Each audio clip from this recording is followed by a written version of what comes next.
Adam and Charlotte Coxon with daughter Francesca were embroiled in controversial police witch hunt against former Tory MP Harvey Proctor, arms entwined around each other. Adam and Charlotte Coxon cuddle their pretty toddler Francesca as though they will never let her go. They find it hard to forget the February morning 3 years ago when, as a baby, she was nearly snatched away from them as they became innocently embroiled in a controversial police witch hunt against former Tory MP Harvey Proctor. "We think we were within a whisker of losing our baby," says dark-haired Charlotte, 23. A police officer turned up with a social worker out of the blue in a car with a baby seat in the back. The officer banged loudly on the door, then came in and told us to leave Harvey's house, where we had a 2-room flat upstairs. He made it clear we had no choice but to get out because Francesca was in danger from Harvey. Both Adam and Charlotte insist that the surprise visitors told them 3-month-old Francesca would be taken into care if they failed to do what the police officer ordered and leave the house. Shocking though it is, the Coxons had become pawns in one of the scandals of our age. Scotland Yard, on the say-so of a since-discredited middle-aged man called Nick, was probing what they believed were highly disturbing historical VIP child sex abuse claims in a huge investigation called Operation Midland. Nick had named Harvey Proctor as a child rapist, triple murderer, and part of a sex gang which included eminent Conservative political figures Sir Edward Heath and Lord Britton, as well as a senior member of the armed forces. By mid-February 2015, Scotland Yard's inquiry was gathering pace, and one of their officers had pronounced on a BBC broadcast that Nick's allegations were both credible and true. Adam, 30, pictured with Charlotte and Francesca, said, "The first thing the police officer said was that he believed there was a baby in the house. He then said we must leave." A few weeks later, they would carry out what has become a notorious 15-hour police raid on Mr. Proctor's home. But that was not the first time the police turned up at Rambling Barn House, which is sited down a long drive on Leicestershire's Belvoir Castle estate, where the former MP worked for the owner, the Duke of Rutland, as private secretary. It was only the month before that the police officer and social worker had arrived with a baby seat to talk to the Coxons. They came when Harvey Proctor was away for a few hours collecting a Land Rover for the estate from Derbyshire. Adam, 30, says today, "The first thing the police officer said was that he believed there was a baby in the house." Related articles. Previous one. Next, police to stop taking victims' word for it. Dramatic plan. He then said we must leave. Hounded former Tory MP Harvey Proctor sues fantasist Nick. Share this article. Share. We now think he wanted us out of Harvey's house so they could carry out the raid that happened a few weeks later without us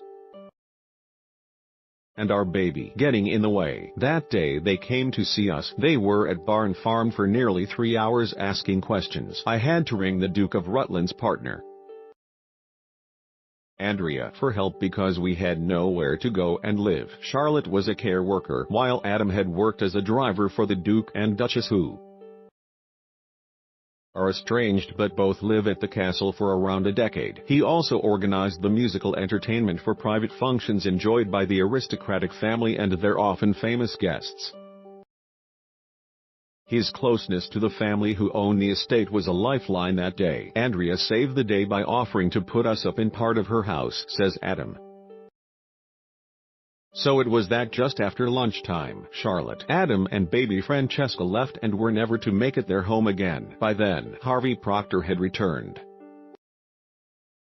and the couple set off in a convoy of cars. One was driven by Proctor, who was determined to support the couple and witness the unfolding events.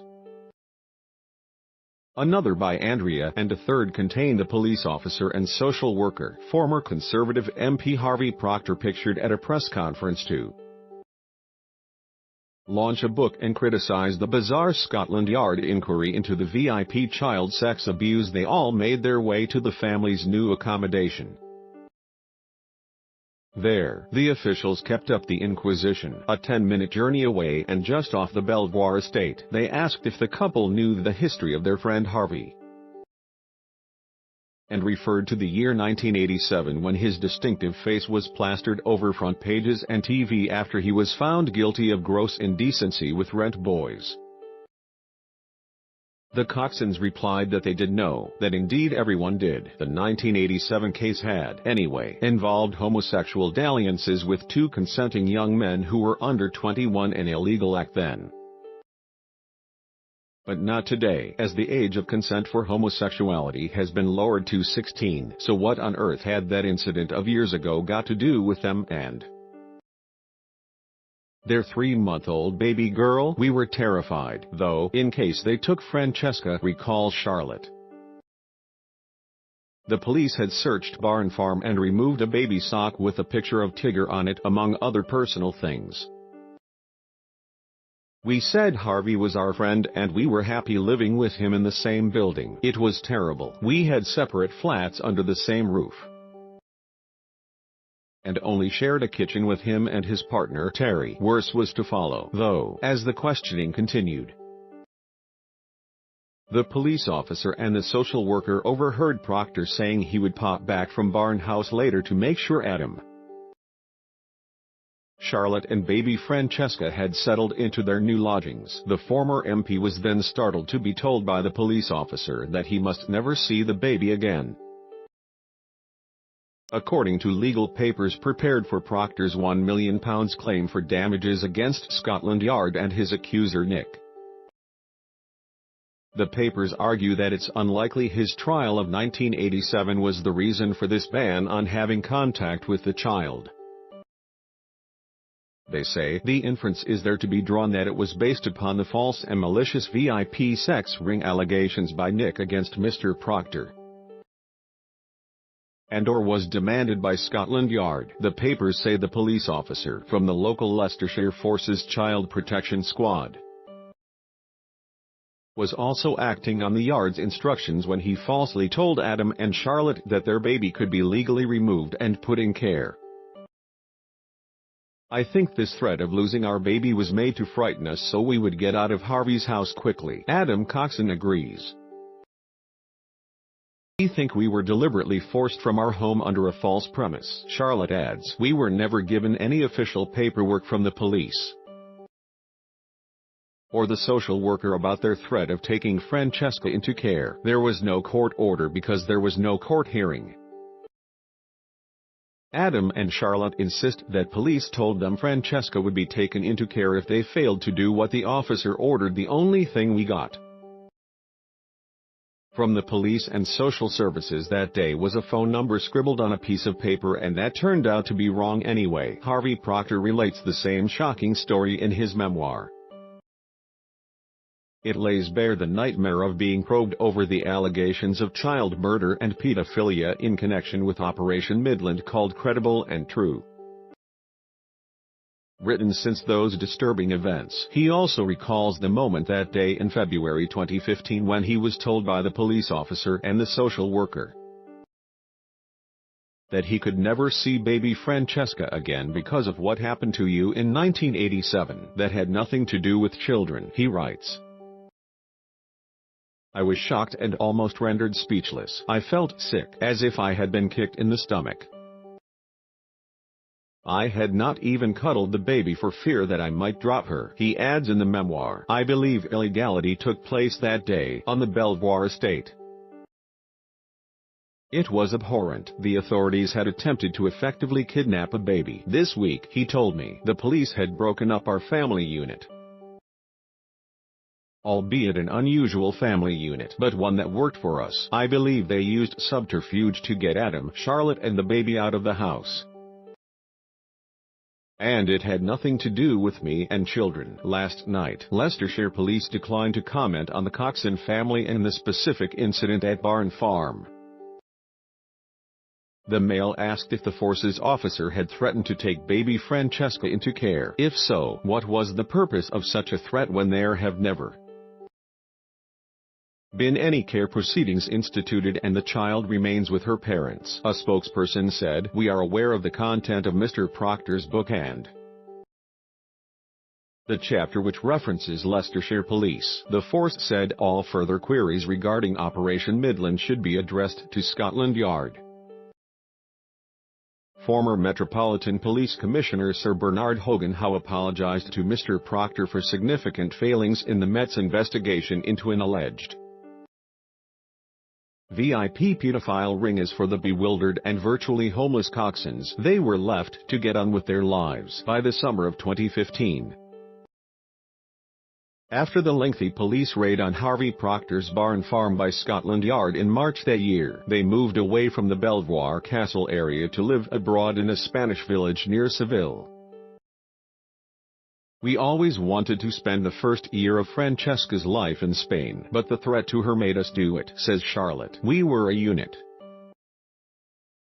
But that was broken up. Harvey Proctor has visited them there twice, and Francesca adores him. We were happy at Barn Farm." She calls him Grandpa Harvey and can be seen in photos smiling happily with him. Francesca has settled into a local nursery school, has made friends, and speaks Spanish and English. Her little brother, Max, was born in a Spanish hospital in the autumn of last year, and also goes to the nursery in the village. Charlotte is now teaching English to children and adults who live nearby, while Adam, the son of a doctor, is looking for full-time work. The couple, who first met as teenagers, married in the Belvoir Castle private chapel in 2014 at the invitation of the Duke and Duchess. Today,